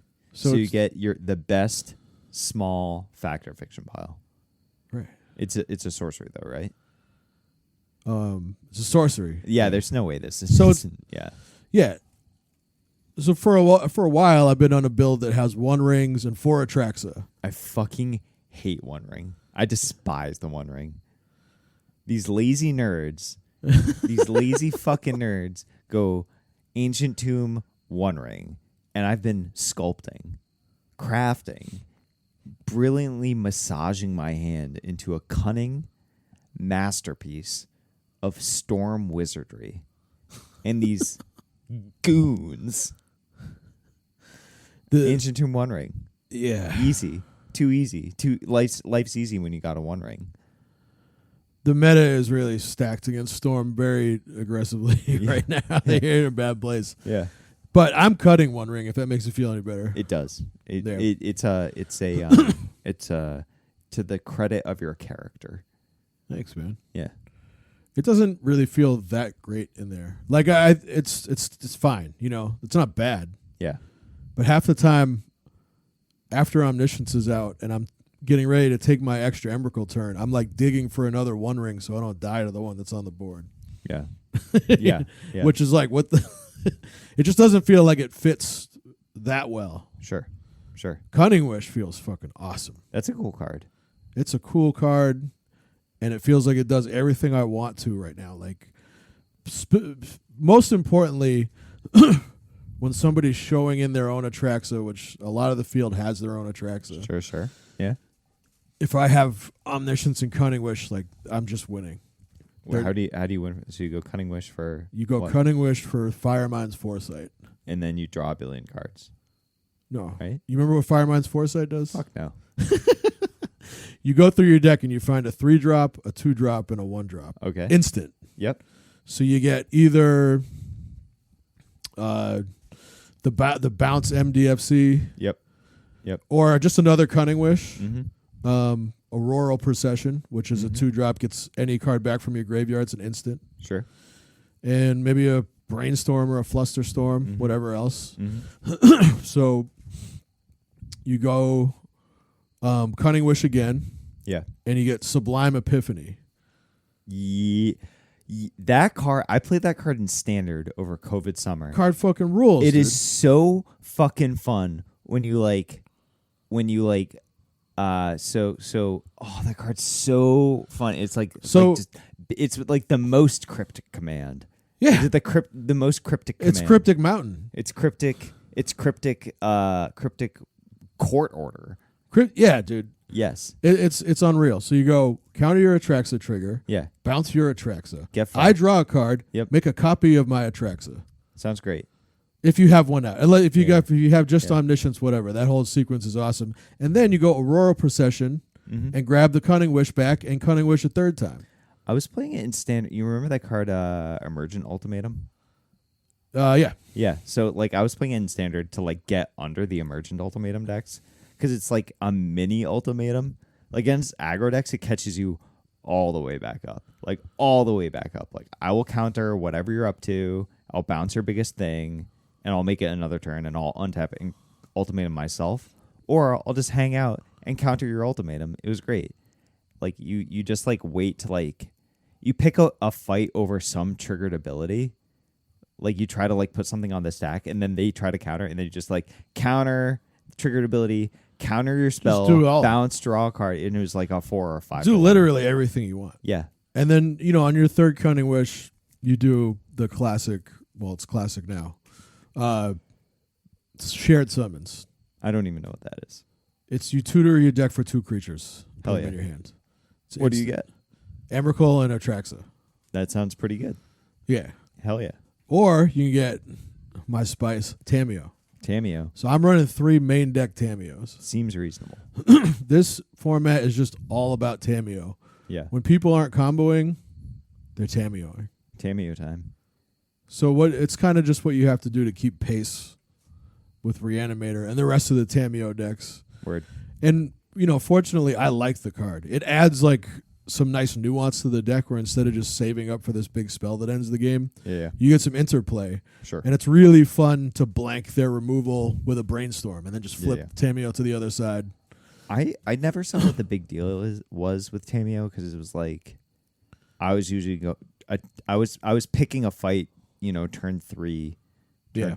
Usually turn 4 at the latest. It's like if you want to spend your first turn, playing a 0/2, right? And then you attack with it I don't care if you want to cycle for you get a clue and cycle for a blue and a colorless. Sure, it doesn't feel great against Storm. Yeah, it is large. The thing that it does change though is that frequently I would go off, get countered, and then have to rebuild for a second time, and then by that time they've cashed in 2 clues, and then that feels pretty bad. I mean, I knew it was good from the start, but I didn't realize how good it would be. And it feels like this year it's even just reached a different level of people realizing some of the lines with it. Because it's not just a value engine. It's something for 1 blue that threatens to win you the game and grind crazy value all the way through. Yeah, it doesn't win you the game immediately. It means that if it gets to grinding, you have won. That's how I perceive it. It's a must answer. And in Show and Tell is classically a deck where it's every spell is a must answer. Yep. And that's been made even better with cards like One Ring. But sure. I'd rather have my must answer cost 1 blue instead of 4 colorless. What are you playing for? You're playing Soul Lands or Chrome Oxen or what? Just 4 Ancient Tomb. That's it? Yeah. That's it. Well, I'm playing 4 Lotus Petal. Okay, sure. Yeah, 4 Lotus Petal, 4 Ancient Tomb. Word. Yeah. The mana feels fine. I just told you I wanted to run a second Trop. Word. You're going to be borrowing mine. Yeah. Yeah. Appreciate that, man. Yeah. So I think it'll feel good. What are you going to try and play? You're going to play the Legacy main with this, right? Yeah. Word. So when you win.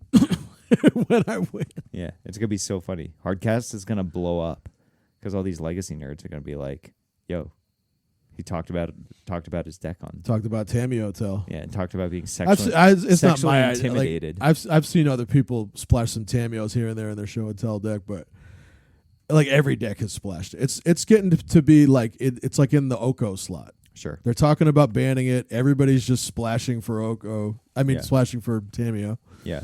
So it's not a terribly original idea, but it feels really good. And sure. I do feel confident about where the deck's at. Word. So I'm hoping, last year I did 5-3 drop. I'm hoping I turn that over by 2 matches. Okay. I'd like to go 7-3. Okay. Word. Yeah. Word. I thought you were about to say 5-1. I was like 5-1's very good. I mean, that's what anybody would hope for. Yeah. Yeah. No, I would hope to win 7 matches this year. Just do it a little bit better.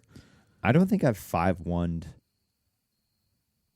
Actually, no, that's not. I guess I've 3-0 double ID'd 1-1-1 at ELD events. It's tough. And gone man. 6-0, 6-0-2 or something. Big events are right, but last year I was playing breakfast, and even my fast version of it felt mentally taxing. Yeah.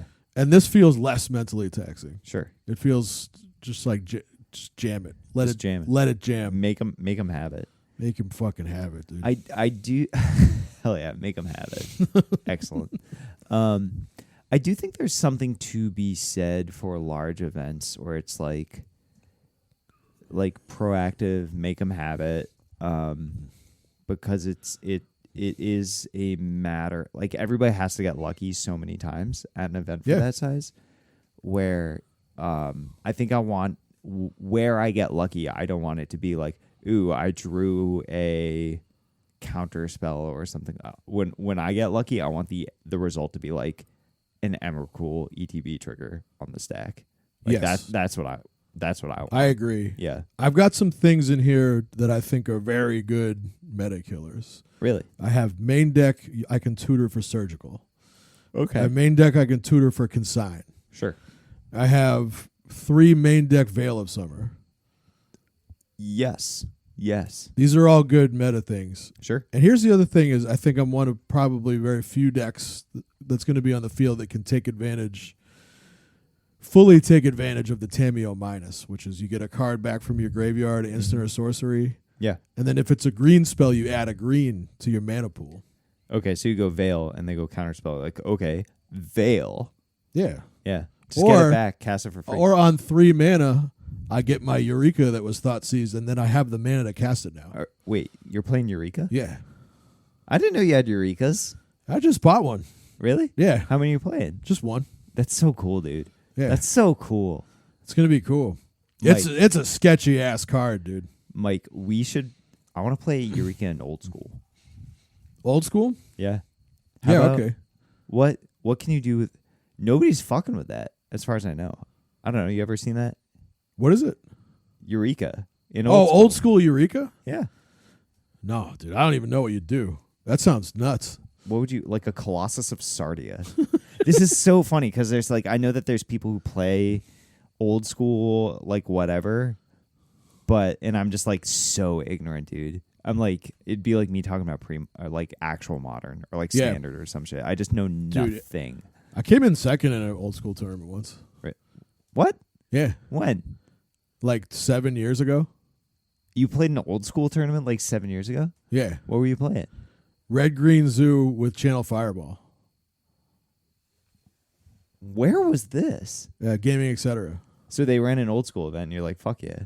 Yeah, and I Channel Fireballed people 6 times. I came in second. And it was just like Kurde Bolt, Channel Fireball? 4 channels. Hell yeah. That wasn't restricted. I just played 4 channels. And 4 fireballs. Yeah. Yeah. It was What awesome. the fuck? When It was fun. if I feel like channels had to have been... I don't know. I might have been cheating. Yeah, I don't know. You know how I am. I cheat on accident. I cheated. Yeah. Jesus shit. Man. Now, do you know how Eureka works? It's all right, so Eureka resolves. Yeah. And then there's like a little mini sub game now where I go, I may put something in. Mm.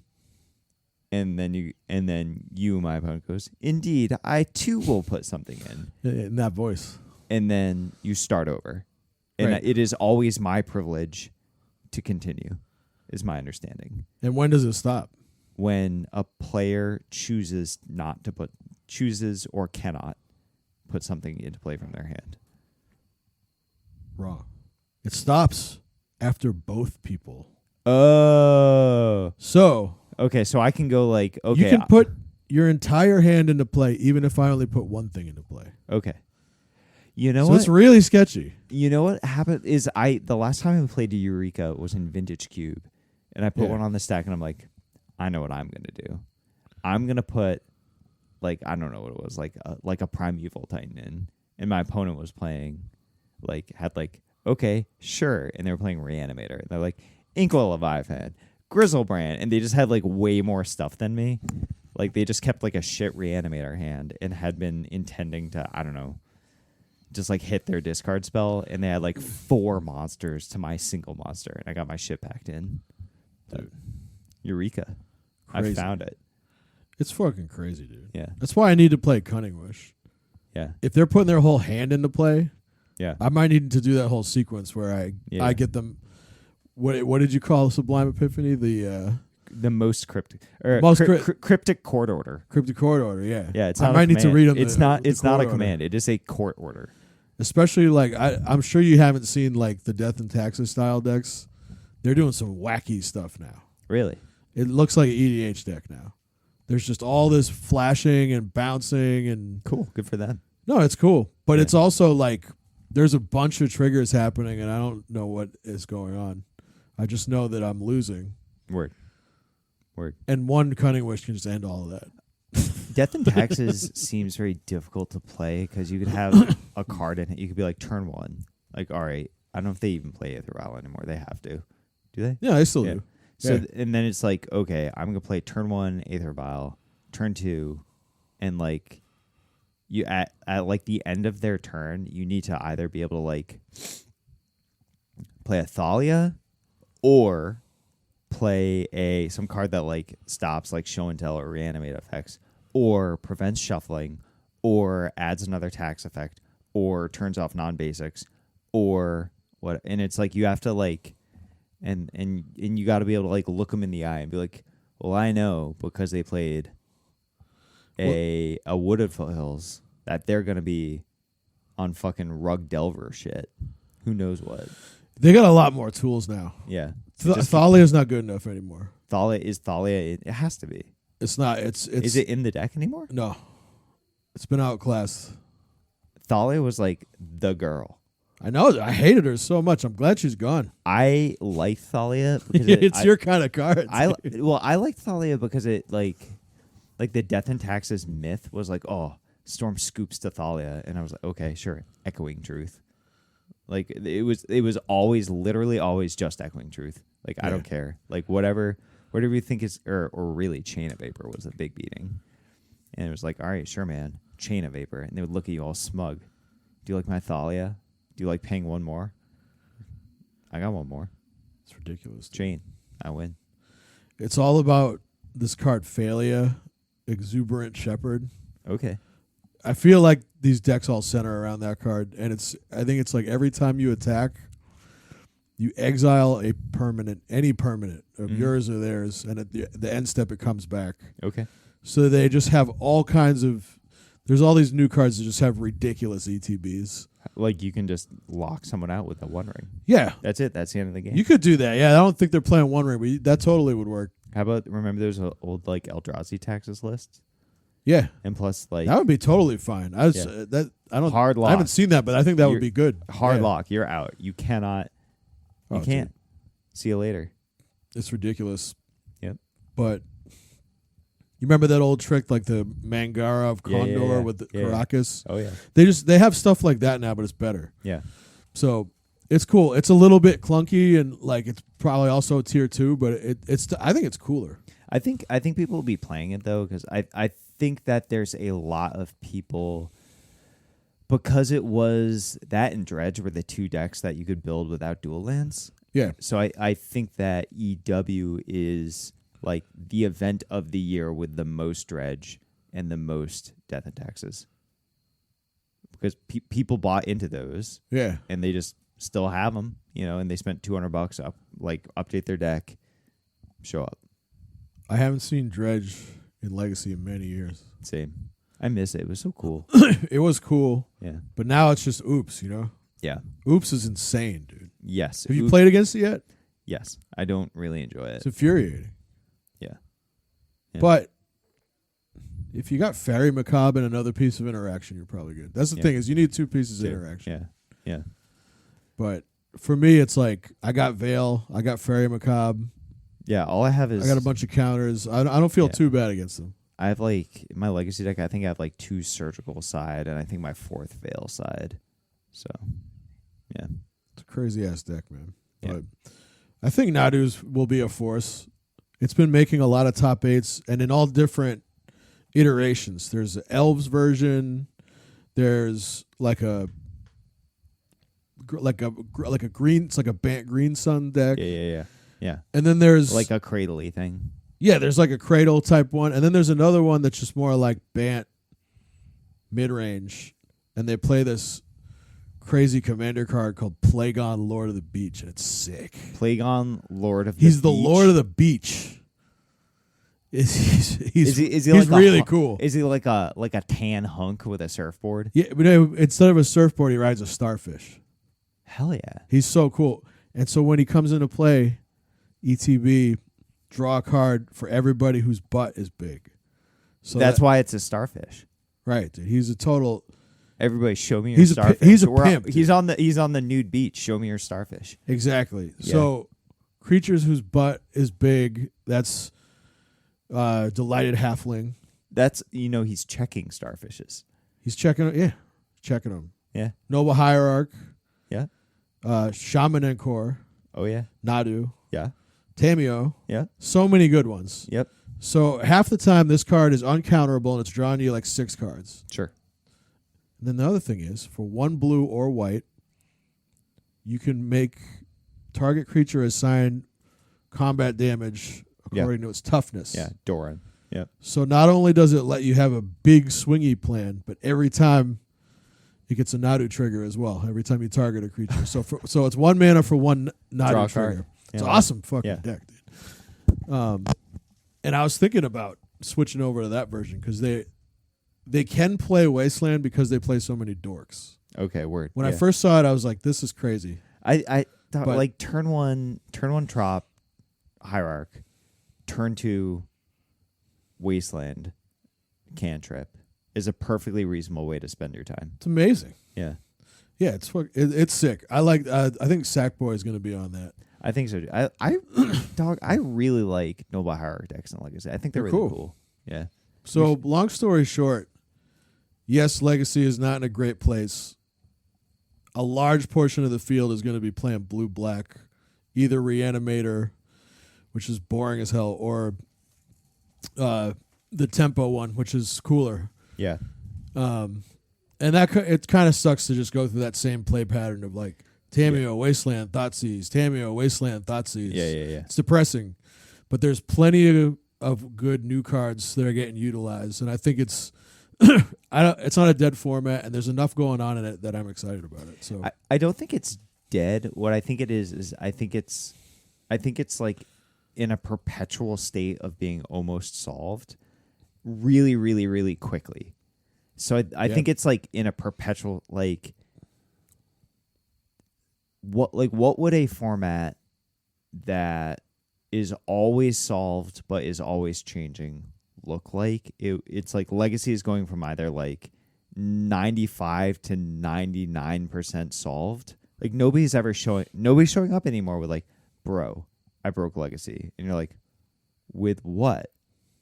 Dream Halls. And you're like, dog, I don't, like Dream Halls is sick. Yeah, I lost to Dream Halls in PM recently. What do they do with it? He was it was like impulse counterspell, whatever, to just like not die and to just get there. And then he was casting like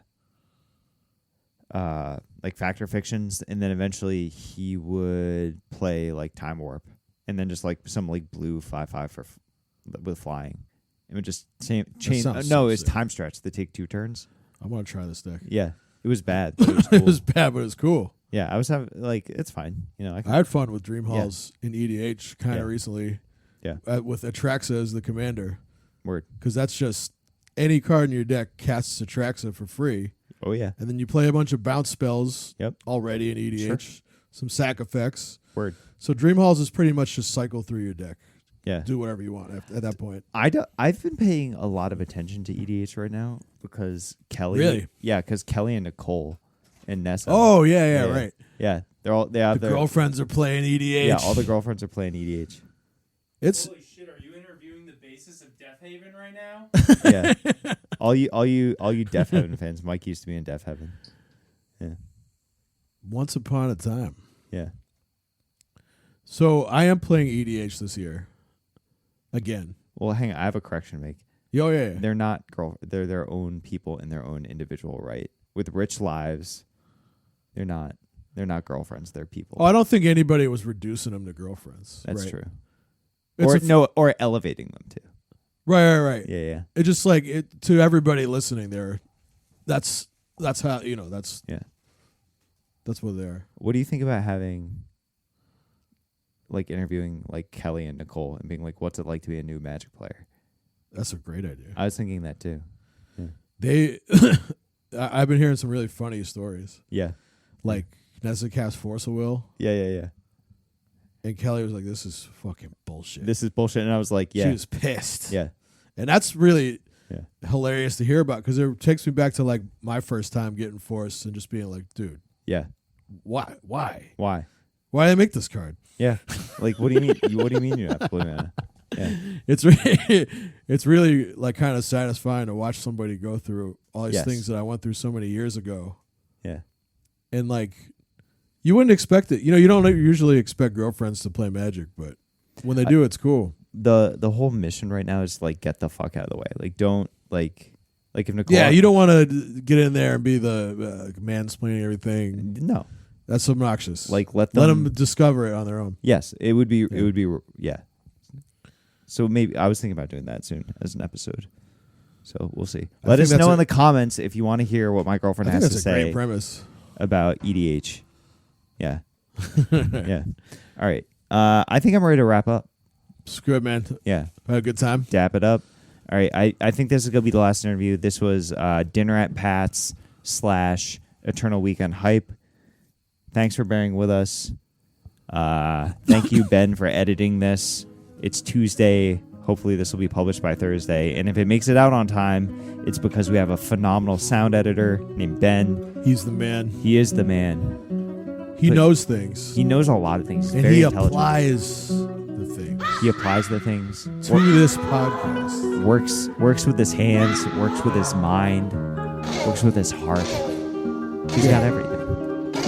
He's got a lot of stuff going on. You've been listening to Duress FM, produced by Ben Gothier. Thank you for tuning in. All right, good night, everybody.